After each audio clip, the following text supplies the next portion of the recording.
रात 9 बजे का वक्त होगा, यानी कि कुछ लोगों के सोने का समय। कुछ लोग अपने घरों में परिवार के साथ बैठे थे। दुकानदार अपनी दुकानों को बंद कर घर जा रहे थे, लेकिन कुछ दुकानों को बंद कर रहे थे। अचानक से ऐसा कुछ हुआ कि चीख पुकार मच गई। चीख पुकार सुनकर कई लोग घरों से बाहर निकले, लेकिन तबाही का मंजर देख उनके पैरों तले जमीन खिसक गई।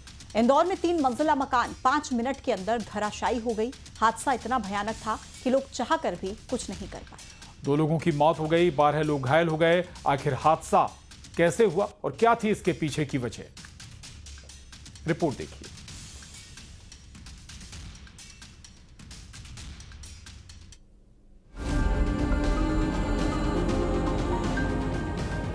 रात 9 बजे का वक्त था। सब कुछ सामान्य सा था, लेकिन अचानक ऐसा हुआ कि चीख पुकार मच गई। लोग देखते रहे, कुछ कर पाते उससे पहले सब तबाह हो गया।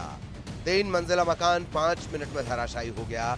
कल तक जिस घर में सुख शांति से लोग रहते थे, वहां आज मातम पसरा हुआ है। एकदम 9 बजे करीब ऐसा लगा कि कुछ भूकंप आया हो जैसे।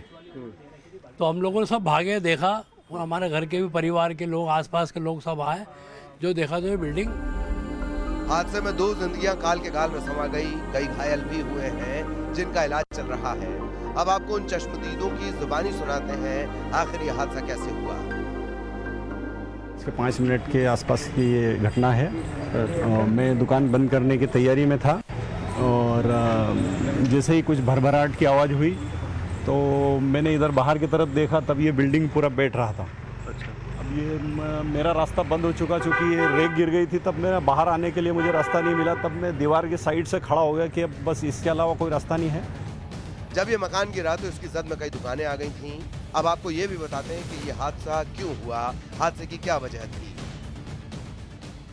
बिल्डिंग तो मेरी शॉप पे आके गिरी, इसलिए वो बिल्डिंग की वजह से मेरा नुकसान है। लेकिन वो जो बिल्डिंग गिरी है उसमें नीचे बेसमेंट में पानी भरता था ड्रेनेज का, उसकी वजह से उसकी नींव कमज़ोर हो गई है। वो नींव कमज़ोर होने की वजह से वो गिर गई।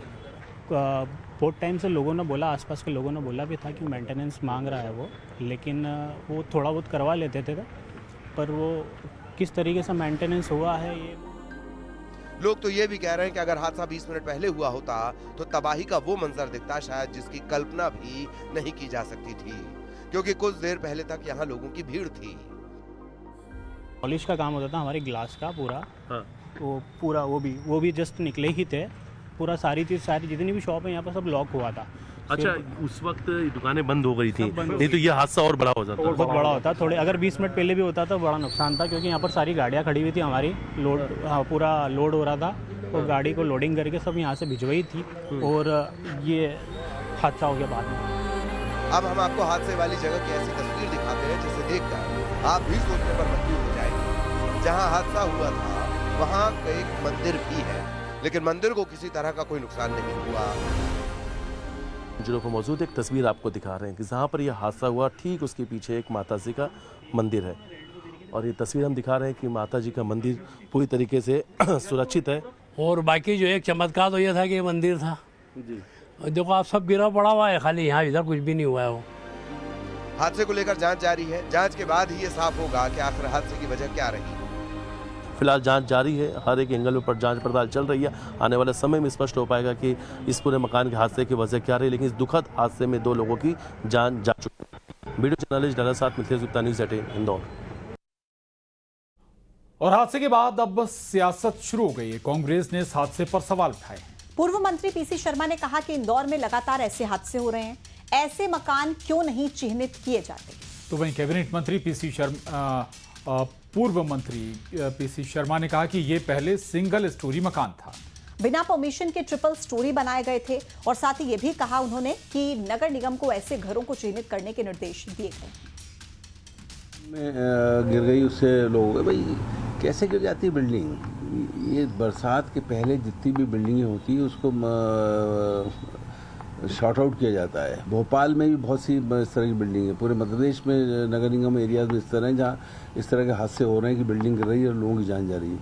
ये जो जान बचाई जा सकती है, जिसमें कि पहले अगर उसका संज्ञान ले लिया जाए तो बच सकती है जान, ऐसी तो जान बचाएं। उन्होंने वहाँ पर बिना परमिशन के डबल स्टोरी और ट्रिपल स्टोरी बनाया, ये बात सही है। इससे मैं इनकार नहीं करूँगा। तो हमने नगर निगम से कहा है कि ऐसे जो मकान हैं जहाँ पर जिसकी भविष्य में और संभावनाएं गिरने की, उसको आइडेंटिफाई करें और उनको जल्दी से एक तो घोषित करें कि ये भवन रहने लायक नहीं है।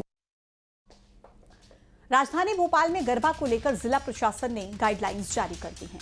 इसके मुताबिक बिना आईडी प्रूफ यानी पहचान पत्र के किसी को भी गरबा पंडाल में एंट्री नहीं दी जाएगी। सभी पंडालों में सीसीटीवी लगाया जाना जरूरी है। गाइडलाइंस का बीजेपी ने स्वागत किया है। वहीं कांग्रेस ने मांग की है कि गरबा में अश्लील गानों पर रोक लगाई जाए, प्रशासन इसकी मॉनिटरिंग भी करे। कांग्रेस नेता दिग्विजय सिंह ने गरबा में गौमूत्र को लेकर भी सवाल उठाए। उनका कहना है कि बीजेपी के लिए कोई नियम नहीं है, आम लोगों के लिए नियम बनाए जा रहे हैं।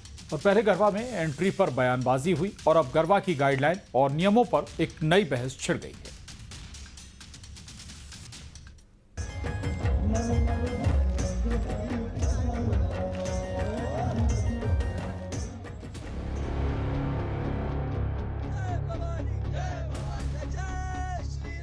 एमपी में गरबा को लेकर विवाद की कहानी थमने का नाम नहीं ले रही है। गरबा में सुरक्षा को देखते हुए जिला प्रशासन की तरफ से गाइडलाइन जारी की गई है, जिसमें गरबा एंट्री को लेकर नियमों का जिक्र किया गया। भोपाल जिला प्रशासन की ओर से जारी गाइडलाइंस के मुताबिक बिना पहचान पत्र गरबा में नहीं मिलेगी एंट्री। सभी पंडालों में सीसीटीवी कैमरास जरूरी। आयोजकों को इसका इंतजाम करना होगा। अग्निशमन यंत्र और प्राथमिक चिकित्सा अनिवार्य। पंडाल में व्यवस्थाएं नहीं होने पर होगा एक्शन। संदिग्ध या आपत्तिजनक चीजों पर प्रतिबंध। धारदार हथियार लेकर आने की भी अनुमति नहीं। जिला प्रशासन की गाइडलाइंस का बीजेपी ने स्वागत किया। बीजेपी का कहना है कि इस फैसले से उपद्रवी गरबा में नहीं घुस पाएंगे। उधर कांग्रेस अश्लील गाने नहीं बजाने की अपील कर रही है। प्रशासन इसकी मॉनिटरिंग करे। सुरक्षा की दृष्टि से जिला प्रशासन और कलेक्टर ने या एसपी ने जो निर्णय लिया है, हम दोनों जिलाधीश का और एसपी पुलिस कमिश्नर का, दोनों का हृदय से धन्यवाद करते हैं कि अच्छी बात है, क्योंकि जहां बहन बेटियां जा रही हैं उनकी सेफ्टी और सुरक्षा करना ये डॉक्टर मोहन यादव जी की सरकार की वचनबद्धता है और सरकार की वचनबद्धता को पूर्ण कराना ये जिला प्रशासन का काम है। और जो गरबा आयोजक हैं उनको भी आग्रह पूर्वक कहा गया है कि वो सतर्क रहें, सावधान रहें और इस तरह के अपराधी अगर उनकी नज़रों में आते हैं पकड़ें और थोड़ी हल्की पुल्की ठुकाई भी करें और फिर प्रशासन को दें। गरबा माता रानी को रिझाने की, उनका आशीर्वाद लेने की एक हमारी संस्कृति की एक प्रथा है। अश्लील गाने न बजें इसमें, नवरात्रि में अश्लील नृत्य न हो और इस पे रोक लगाई जाए नहीं, जिससे जो धार्मिक का माहौल बना रहे और देवी जी का आशीर्वाद मिले। उधर गरबा पंडाल में गौमूत्र पिलाकर एंट्री पर कांग्रेस नेता दिग्विजय सिंह ने निशाना साधा। दिग्विजय सिंह ने सोशल मीडिया पर पोस्ट कर कहा कि आम लोगों के लिए गौमूत्र पीना अनिवार्य और बीजेपी नेताओं के लिए अनिवार्यता क्यों नहीं है। देश संविधान से चलता है, दादागिरी से नहीं। दरअसल बाबा बागेश्वर और हिंदू संगठनों ने गौमूत्र पिलाकर गरबा में एंट्री की बात कही थी। गरबा में नहीं आना चाहिए और गरबा के मुख्य दरवाजे पर गौमूत्र रखना चाहिए। उसको गौमूत्र छिड़काव होगा और गंगा जल उनको पिलाने के बाद, वराह देव की पूजा कराने के बाद ही आपको अंदर एंट्री दी जाएगी। फिलहाल गरबा को लेकर एमपी में सियासी पारा हाई है। हालांकि सुरक्षा को लेकर जिला प्रशासन अलर्ट मोड पर है। गरबा में शामिल होने वाले लोगों पर पैनी नजर रखी जाएगी।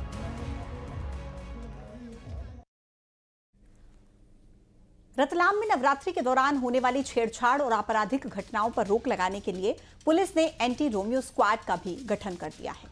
ये स्क्वाड शहर के प्रमुख चौराहों, पान की दुकान, चाय की दुकान और गरबा पंडालों के आसपास निगाह रखेगा। साथ ही आपराधिक तत्वों की सर्चिंग करके कड़ी कार्रवाई भी करेगी। गरबा पंडालों से लेकर आसपास की गलियों में पुलिस की एंटी रोमियो स्क्वाड नजर रखेगी। और स्क्वाड में सभी महिला पुलिसकर्मी होंगी। एसपी ने एंटी रोमियो स्क्वाड को लेकर हरी झंडी दिखाकर उन्हें रवाना किया। इस स्क्वाड में महिला पुलिस अधिकारी और पुलिसकर्मी होंगी जो सादी वर्दी से लेकर पुलिस की वर्दी में तैनात रहेंगी।